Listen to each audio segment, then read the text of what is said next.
దయచేసి న్యూస్లోకి వెళ్లే ముందు ఈ వీడియోని లైక్ చేయండి, ఛానల్ని సబ్స్క్రైబ్ చేసుకొని చూడండి. చాలా కష్టపడుతురా మనోళ్ళు బీసీలను ఎట్లా చూతగానం చేయాలని చాలా కష్టపడుతురు. మరి చూద్దాం. బీసీ కోటాపై సుప్రీంలో నేడు పిటిషన్ అంట. హైకోర్టు ఇచ్చిన స్టేను సవాల్ చేయనున్న ప్రభుత్వం అంట.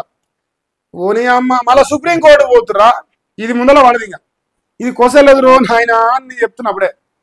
వీళ్ళు ముందల పడరు, వీళ్ళు మనం పడేయనియరు, వీళ్ళు మనం బతకనియరు, సావనియరు.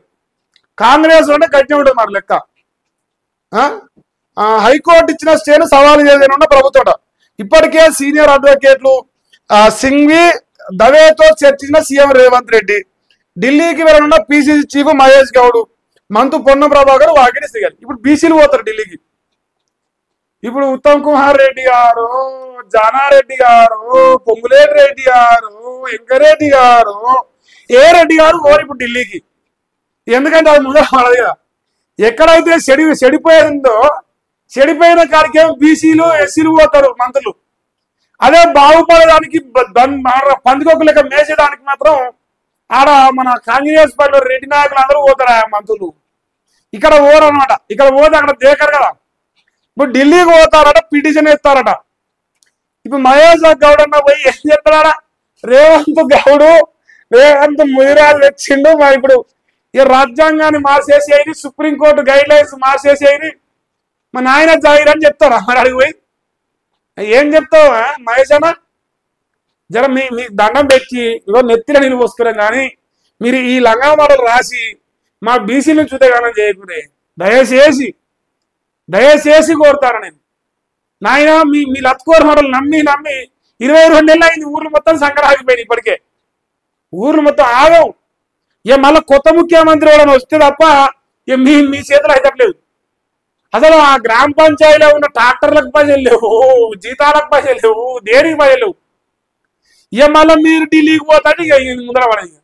ఇక మరి ఈ సంవత్సరం వస్తారా సర్పంచులు, మళ్ళా సంవత్సరం వస్తారా, మళ్ళీ వచ్చే సంవత్సరం వస్తారా నన్ను అడుగుతున్నా ఆయన. మా అన్న అంటే ముందే 2047 విజన్ అంటుండు. విజన్ 2047 అంట. మరి అప్పటిదాకా సర్పంచ్ ఉండరు ఇక ఏమో చెప్పలేము. మరి ఏదైనా జరగచ్చు. ఢిల్లీకి అయితే వెళ్తాడు అన్న. ఢిల్లీకి వెళ్ళినా అది ఇప్పుడు ఇక్కడ ఒక విషయం ఏంటంటే, కాంగ్రెస్ పార్టీ విధానం ఏంది, కాంగ్రెస్ పార్టీ ఆలోచన అనేది నేను చెప్పాలని అవసరం లేదు. మన చింతపాటు మల్లయ్య బోకర్ మల్లయ్య రాసి చూసుకోరు. ఇంకా ఏమంటుండంటే 42% రిజర్వేషన్లు లేవట, స్థానిక ఎన్నికలు కూడా లేవట, ఎలక్షన్లు లేవు, కలెక్షన్లు లేవు, సెలక్షన్లు లేవు అంటుండు. ఏమంటున్నాడు? ఎలక్షన్ లేవు, కలెక్షన్ లేవు, సెలక్షన్ లేవు, అంతా సిప్పే చేతులు పెడతాను. 42% రిజర్వేషన్ ఇవ్వడం. కాంగ్రెస్ పార్టీకి ఓటేస్తే బీసీలకు మీ తలకాయలు లెక్క పెట్టి మీరు ఎంతమందిలో గంతే ఇస్తామని చెప్పిన బోకర్ మల్లిగాడు ఏమంటే మీకు ఇయ్యరు అంటుడు. ఇదే బోకర్ మల్లిగాడు ఏం చెప్పిండు, అసలు కాంగ్రెస్ పార్టీ రాహుల్ గాంధీ తలకాయ మొత్తం బీసీలే ఉన్నారు, ఆయన ఇతనా హుషేదారు జితనా బాగేదారు అంటుడు, తలకాయ లెక్క పెట్టి మీకు రిజర్వేషన్ ఇస్తారని చెప్పిండు. కంచంలో నువ్వు ఎంతుంటే గంత భూమి పెడతాడని చెప్పిండు. ఇప్పుడేమన్నంటే సిప్ప పెడతాడని చెప్పు తీసుకొని కొట్టిరు వీడిని. ఫస్ట్ వీడిని పల్ల చెప్పు తీసుకొని బాటా తీసుకొని కొడితే బాటా వచ్చుకోవాలి. ఇలా ఎవరు లత్కోర్ మలేసా నువ్వే చెప్తివి. కాంగ్రెస్ కూడా తల్లి లాంటి పార్టీ, బీసీలకు 42% ఇచ్చే ఈ దేశంలో మీ తలకాయ లెక్క పెట్టి ఏకైక పార్టీ అంటివి.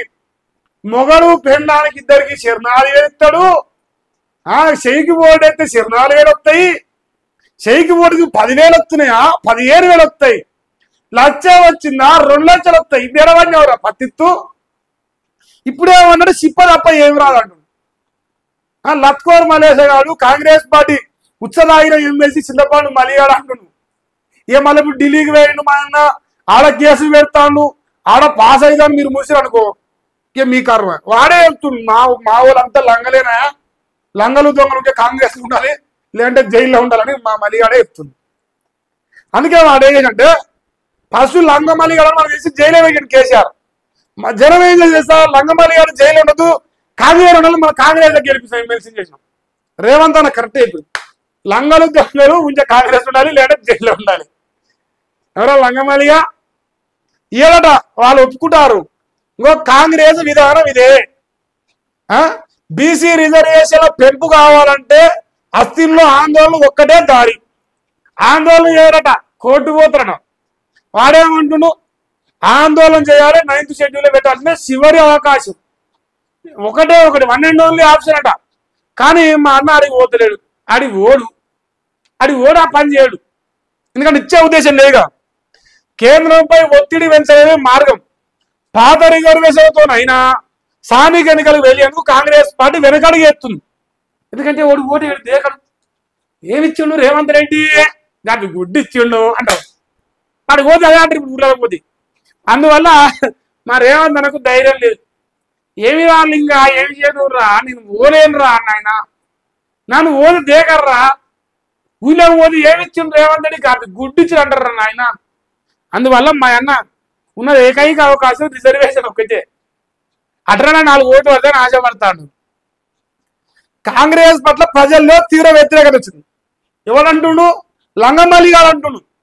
అంటే ఈడు కాంగ్రెస్ పార్టీ ఎమ్మెల్సీ అంటే మల్లిగాడి మీద పక్కన వలగజీ రాలే, 2 పాయింట్ పక్కన వలగజీ అన్న కోపం వస్తుండే జనాలకు.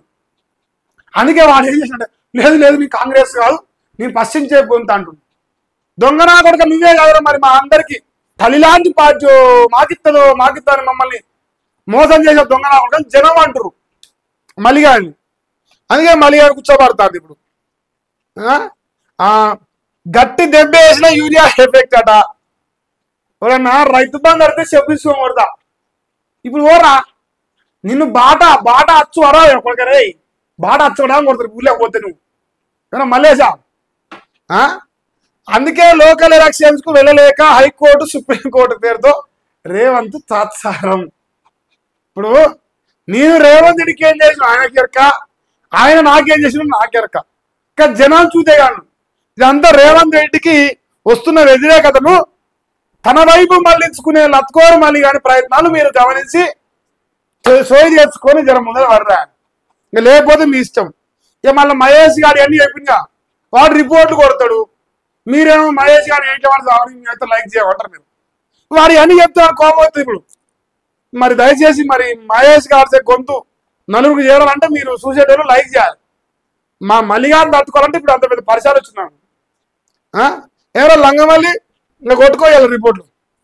బొచ్చ అయ్యేదేమో పట్టరా దొంగ మల్లిగా, అది ముచ్చట. ఇప్పుడు ఈ ఢిల్లీకి పోయి వీళ్ళు పొడుచుకొచ్చేది, పీక్కొచ్చేది, జాంతానాయి, కుచుబీనాయి ఏం లేదు ఆడ. గాడిది గుడ్డే ఉన్నాయి ఆడ. వాళ్ళు పొడుచుకొచ్చేది ఏం లేదట. నేను చెప్తలేరు, మా మల్లిగాడే చెప్తున్నాడు.